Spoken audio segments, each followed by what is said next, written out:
This is the Hernando de Soto Bridge that carries traffic on I-40 over the Mississippi River between Arkansas and Memphis, Tennessee. In May of last year, a team of engineers hired to inspect the superstructure, that's the truss work above the roadway, happened to notice a crack in a structural member below the deck. This crack passed almost all the way through one of the arch ties, which are considered fracture-critical members. In other words, you lose this member, you lose the entire bridge. Recognizing the severity of the situation, the engineers immediately called 911 and had the bridge shut down. And it stayed shut down, this critical link between two states, for more than 3 months while repairs were completed. It was complete luck that engineers hired to inspect a different part of the bridge happened to notice the crack and recognize its severity before it turned into a disaster. And if a bridge that looks like this, that serves as an iconic part of the landscape and a vital link over a major river, can experience such a blatant oversight, not to mention a violation of federal bridge safety standards, how much confidence does that give you in the safety of a bridge that looks like this? Something you're much more likely to drive over in your daily commute. Infrastructure doesn't last forever. Most projects are designed with a lifespan of 50 to 100 years, which means a lot of the stuff that we built over the past century, and we built a lot of stuff, is starting to show signs of its age. The American Society of Civil Engineers estimates that right now we're spending just around half of what's needed to maintain a state of good repair, and that bill is eventually going to come due. Just in the past few months, we've seen a bridge collapse in Pittsburgh and a citywide boil water notice in Austin because of problems at the treatment plant. What's worse is that waiting to address these problems until it becomes absolutely necessary, like after a major failure, is far more costly, disruptive, and risky than just keeping up with regular maintenance over time. You don't need a civil engineer to tell you that an ounce of prevention is worth a pound of cure. Underinvestment in infrastructure, something we're all somewhat familiar with. We see headlines about it regularly. Major federal legislation last year brought it into the spotlight and is hopefully a big step toward turning the problem around. Still, politicians, planners, and government officials at every level face an uphill battle in getting the public interested and involved in infrastructure. It's either too boring, too complicated, or both. We need to understand our connection to the constructed environment in order to care for it and invest in it, which means we need to know a little bit about how it works. We grow up with all this infrastructure around us, taking most of it so for granted that we hardly even realize it's there. These elements of our environment that meet our basic needs of clean air, fresh water, sanitation, and transportation, they're practically invisible to us. They're hidden in plain sight, and I think that solving our problems with infrastructure starts with just opening our eyes to the constructed environment. Let me show you just a quick example of what I mean. This is a picture that I took right outside my house. Anyone recognize this? It's a utility pole, right? You've probably seen thousands of these in your lifetime.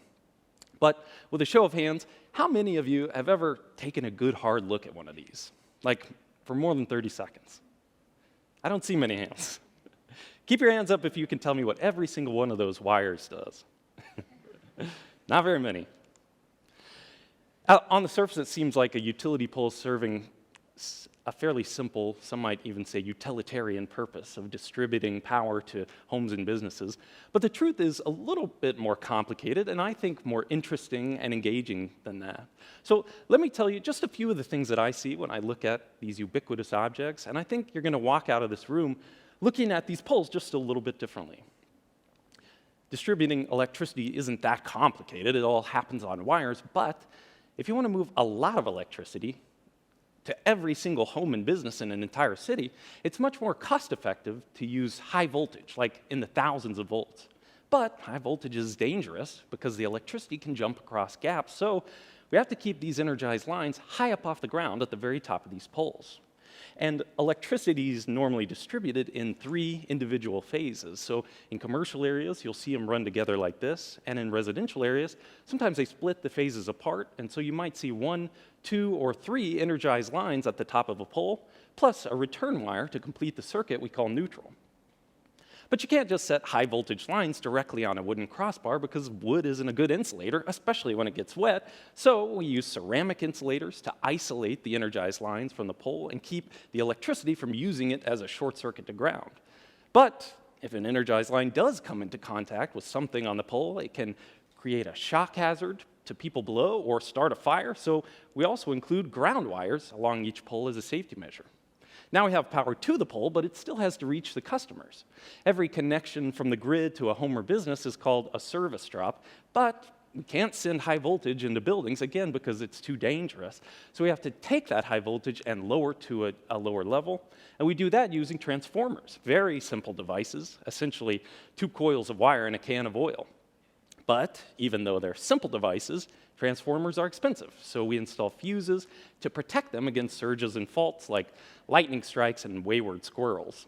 And that's just the electricity part. There's also other utilities that need to reach individual homes and businesses, like cable, telephone, and fiber optic lines. And we already have these poles, so we string them along too in many cases. But we don't want our cable and telephone technicians being shocked, so we include a safety space below the energized lines for them to work.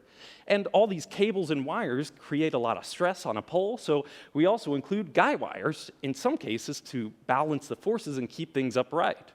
I could keep going, but I'm running out of room on my diagram here. And I know this is kind of a mess, but that's kind of the point, right? Because hopefully you're seeing now that even this simple utility pole, one of the most basic pieces of infrastructure out there, is really a monument to the solutions of 100 practical engineering problems, all of which are out there right in the open for anyone to have a look. And noticing even just a few of these details and understanding even just a tiny bit about how these things work can convert the act of looking at infrastructure from a mundane inevitability into an everyday diversion and joy.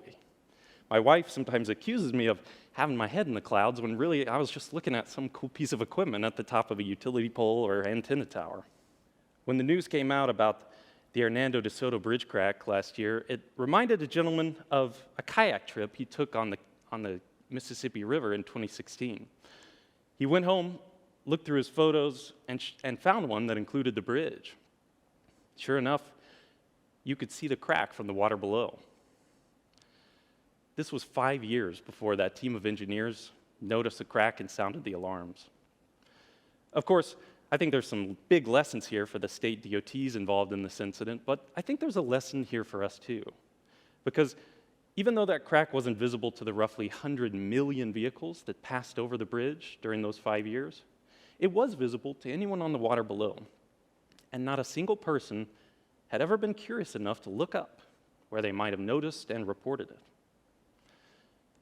Now, I'm not saying we should all be ad hoc structural engineers observing the conditions of every bridge we cross over, but I do think that we all have some responsibility for how the world gets built around us. Investment in infrastructure requires that we care for it and appreciate it first. And an easy way to do that is just to look up. Thank you.